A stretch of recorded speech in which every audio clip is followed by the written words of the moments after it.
de alguna manera expresándome a través de la voz hablada, la voz cantada, siempre imitando a los profesores, imitando a los personajes de la televisión de la época, sin siquiera tener idea todavía en aquellos momentos lo que era realmente un doblaje. Esto es algo, como yo siempre digo, esta profesión me escogió a mí más bien, ¿no? Yo no la escogí a ella. Siempre me expresé mucho a través de la voz, y entonces eso me llevó a hacer locución, que es una actividad que hasta el día de hoy, por supuesto, hago muchísimo, con muchísimo cariño para muchas cuentas, para muchas marcas, una actividad que realmente me llena de orgullo. Tengo el gran honor de haber sido condecorado como locutor del año, también por la Asociación Nacional de Locutores de México, muchos reconocimientos, así que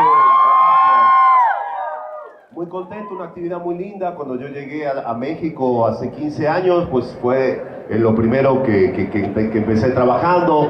Me gusta mucho hacer trailers para películas, de repente me da mucho ese trabajo. Desde que llegué fue casi el primer trabajo que yo empecé a hacer, Troya, o por ejemplo, contra Jason, la batalla continúa. Muchas películas de ese estilo, de terror, gracias. Marcas, ¿no? Ariel, impecable, ¿no? Movistar, con la vida es todo. O por ejemplo, Consejo de la Comunicación, voz de las empresas. Voces que uno escucha bastante seguido y que son también muy lindas. Sin embargo, claro, lo que uno disfruta mucho es la cuestión esta del doblaje, que, como les vuelvo a repetir, me fascina. Yo empecé poquito a poco, como empezamos todos, aprendiendo, mirando, preguntando, así que pues muy contento. Miren, aquí también recibiendo a Lord Vader y a Marcus, pues dos personajes realmente muy icónicos, muy importantes en mi carrera. Sin embargo, claro, pues como todo, no se empieza con los grandes personajes, se empieza con los papeles pequeños, con las cosas más sencillas, aprendiendo, ¿no? Haciendo al mesero, ¿no? ¿Qué se van a servir? O al del taxi, ¿a dónde lo llevo? En fin, papeles muy pequeños, hasta que luego, pues esta carrera me fue dando otras oportunidades, sobre todo a través de las pruebas de voz. No sé si ustedes saben, actualmente, desde hace algunos años, pues las grandes compañías, a la hora de encargar un doblaje, pues exigen que se les envíen pruebas de voz, sobre todo para los personajes más importantes, ¿no? Entonces se les mandan 4, 5, 6 opciones, y ellos son, en definitiva, el cliente, por llamarlo de alguna manera, es quien define o decide quién va a ser tal o cual personaje. Entonces, bueno, a partir de esas pruebas de voz que me empezaron a invitar, luego de que ya fui aprendiendo y todo, vinieron las primeras oportunidades. Una de las primeras pruebas de voces que yo hice, de papeles así importantes, con Disney, con una compañía con la que yo también trabajo mucho, pues fue para la película de Buscando a Nemo. Fue una hermosa experiencia, donde ahí pues yo me quedé haciendo la voz de Tiburón Bruce. No sé si ustedes lo recuerdan, un personaje muy lindo, que a pesar de no tener a lo mejor tantos diálogos dentro de la película, pero quedó realmente como bastante emblemático, un personaje bastante icónico, ¿no? ¿Se acuerdan de alguien que decía: hola, soy Bruce, que hace un par de bocadillos como ustedes tan tarde en esta zona? Y recuerden, los peces son amigos, no comida.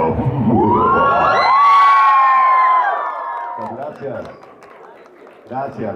Personajes lindos, personajes que me han ido acompañando durante toda mi carrera.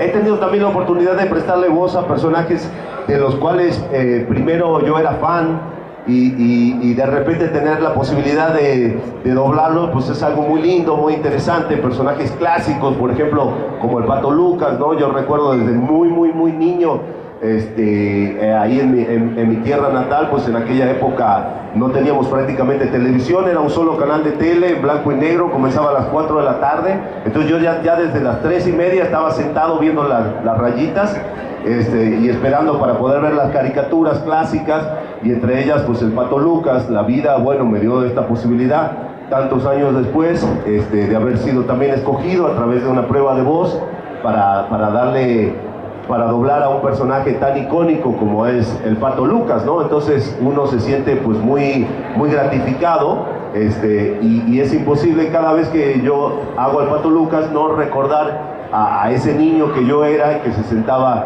a ver la tele en blanco y negro, como les cuento todavía aquellas caricaturas clásicas, ¿no? Entonces tuve la oportunidad de doblarlo a partir de la película Looney Tunes de nuevo en acción, lo doblo también en temporadas de Doc Dodgers, y una cosa que me gusta mucho, que es redoblar los capítulos clásicos, los capítulos antiguos, ¿no? Así que bueno, un personaje muy lindo, porque si estuviera aquí, ¿qué nos diría? Diría... Vaya, hasta que por fin te acuerdas de una verdadera estrella de la comedia como yo, el Pato Lucas, y no este conejo come zanahorias imitador de la comedia barata. Y ustedes no son nada despreciables. Y qué bueno que aquí en Puebla no sea temporada de patos, sino de conejos. Muchas gracias. Muchas gracias. Bueno, la verdad que muchos personajes muy divertidos, personajes, como les digo, de los cuales yo era fan, personajes, a mí me divierte mucho hacer caricaturas. Si ustedes se fijan, ahora que estamos aquí platicando, pues se darán cuenta que de repente no hay personajes que yo doble que tengan una voz que se parezca a mi voz. A mí me gusta mucho caracterizar, hacer cosas diferentes, ¿no? Yo siempre digo que en mi caso, pues yo sufro de una especie de esquizofrenia, y entonces hago que esas voces de mi cabeza pues las pongo a chambear, ¿no? Y por lo menos que me den de comer y no que me lleven al manicomio. Entonces, dentro de esa cuestión, como les digo, me gusta hacer voces bien diferentes, y por supuesto, como les comentaba, esta oportunidad de hacer personajes de los que uno admira mucho me sucedió, por supuesto, con el Chavo del Ocho, ¿no? Como ustedes saben, en Sudamérica pues somos todos muy fanáticos del Chavo del Ocho, de todos sus personajes, de Chespirito en general, pero del Chavo en particular. Y bueno, desde que se estrenó la serie, yo me hice muy fan, por supuesto, y en particular de un personaje de Kiko, que yo siempre lo admiré mucho, siempre me divertía mucho, y hablaba ya casi diario como Kiko. Estaba yo muy prendido con el personaje cuando tendría 7, 8 años. Me divertía muchísimo. Y bueno, ¿quién iba a decir que tantos años después iba a tener la oportunidad de que me invitaran a prueba de voz para la serie animada, ¿no? Fue un poco anecdótico, porque en esa oportunidad, cuando me invitan para la prueba, me invitan para la prueba de el profesor Girafales, ¿no? Yo no sé qué me habrán visto o qué, pero dijeron, bueno. Y entonces fui de mi prueba, todo, y casualmente platicando con el director de la que estaba tomando las pruebas, le pregunté, oye, ¿ya tienen a la voz para la voz de Kiko? Me dice, no, fíjate que está bien complicado, porque las voces, en definitiva, quien las escoge es el señor Roberto Gómez Bolaños.